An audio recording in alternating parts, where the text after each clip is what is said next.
Hello friend, good morning. তোমরা কেমন আছো? আশা করছি তোমরা সবাই ভালো আছো, আমিও ভালো আছি। তো আজকের ব্লগটা সকাল সকাল শুরু করে দিলাম। এখন মাত্র 7:15 বাজে। আর তোমরা দেখতেই পাচ্ছ, ঘড়িটাকে দেখিয়ে দিচ্ছি, কারণ কি না হলে অনেকে হয়তো বিশ্বাস করবে না যে হ্যাঁ এখন এত সকাল রয়েছে, ভাববে যে এটা টাইমটা তাহলে দেখানো হবে। যার জন্য তোমাদের দাদাভাই আজকে এখনও কাজে যায়নি, মানে বেরোবে 7:30টার সময়। তো আমি একদিকে চা বসিয়ে দিয়েছি, আর একদিকে আমার ছেলের কিছু দুষ্টুমি তোমাদের সঙ্গে আজকে শেয়ার করব। তো আশা করছি তোমরা সবাই ভালো আছো, আমিও ভালো আছি।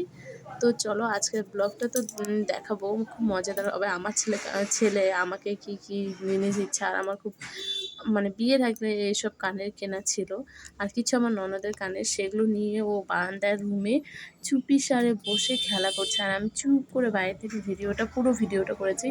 আর যতক্ষণ আমি ভিডিও করছি বেশিরভাগ সময়টা ও দেখেনি যে আমি ভিডিও করছি, কিন্তু খানিকক্ষণ পর থেকে ও দেখে ফেলেছে যে আমি ভিডিও করছি। ও বলছে, মা তুমি আমার ছবি তুলছো? আমি বলছিলাম হ্যাঁ।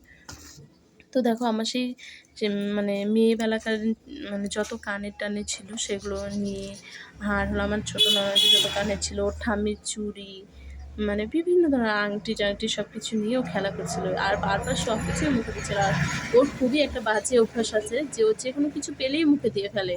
আর যাই পাক না কেন, হাতের কাছে নোংরা আবর্জনা যাই পাবে না কেন তাই মুখে দিয়ে ফেলে। এই জিনিসটা আমার খুব খারাপ লাগে।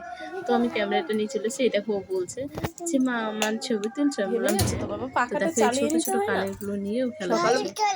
আর অবশেষে তো ও সকালবেলা আমাকে যেহেতু দু দুষ্টুমিটা কানের করছো, দুটো এই কানের কোলগেট পরিয়েও মেখে আমাকে বলছিল, মা এগুলো কানেরগুলো তুমি নষ্ট পরো, করে জুতো তাহলে রেখেছো, তোমাকে দারুণ কানেরের লাগবে বাক্সে দারুণ। তো জুতো আমি সেটা আর ভিডিও করিনি, কারণ সব কি আমাকে দেখো। পুরোই একদম বিশ্রী দেখাচ্ছিল। আর সকালবেলা যেহেতু আমি কোনো মানে মুখ টুক ধোয়া হয়ে গেছিলো, চুল টুল সেভাবে মাথায় চিরুনি ফিরুনি করিনি, যার জন্য দেখো তোমাদেরকে ওই দেখো আই কার্ড, ওর পিপি কলেজে সেই আই কার্ডটা পড়ে রয়েছে সেটা। আর এই কানেরটা আমার মেয়েবেলায় খুব মানে একটা পছন্দের একটা কানের ছিল, কিন্তু এখন আর কি করবো, এখন আর এইসব কানের পরা হয় না।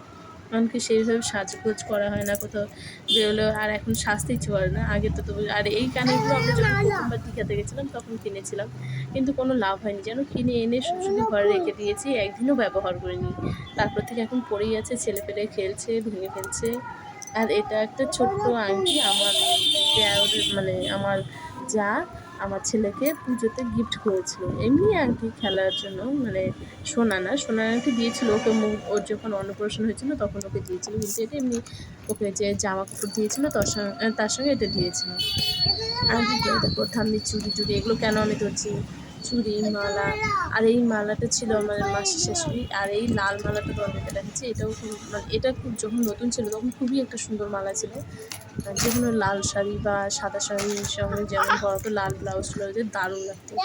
তো দেখো এখন আমি কেন আর তুই দেখছি, কি আমাকে করবি? আমি এরকম চলে যাবো, তাড়ানোর তুই জন্য দুষ্টুমি করবি? একটা কানের পেছনটা দিয়ে আমাকে কোচে দিচ্ছিল, আর বলছিল ইঞ্জেকশন দিচ্ছি বলে।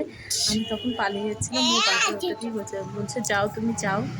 তো বন্ধুরা, আজকের ভিডিওটি যদি ভালো লেগে থাকে তাহলে লাইক কমেন্ট শেয়ার করে দিও, চ্যানেলটিকে সাবস্ক্রাইবার করে নিও। তোমরা যদি সাবস্ক্রাইবার না করো, তোমরা যদি লাইক কমেন্ট না করো, তাহলে আমি কি করে এগোবো? এই দেখো আমি ওর ওখান থেকে দূরে গিয়েও আমি আবার লুকিয়ে দেখছিলাম যে ও কী করছে। এটা ও দেখে ফেলেছে, ও দেখে ওই দিকে না নেমে ও এই দিকে এসে আমাকে তাড়া করছিল। তো তারপর তাড়ার ভয়ে আমি আবার পালিয়ে গেলাম।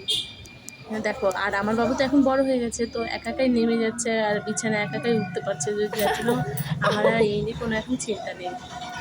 আমি ভিডিও করছি তো খুব জ্বালাতন করছিল। দেখো পাখা চালিয়ে রেখে ও বহু চলে গেছে বাইরে, ওর বাবা গেছে বাথরুমে, সেখানে তো আর কি বলবো। এই দেখো বাথরুমে দাঁড়িয়ে আছে, আর ওর ঠাম্মা বাইরে জামা না একটা বড় কাঁথা ছিল সেটা ধোবে। আমি বলেছিলাম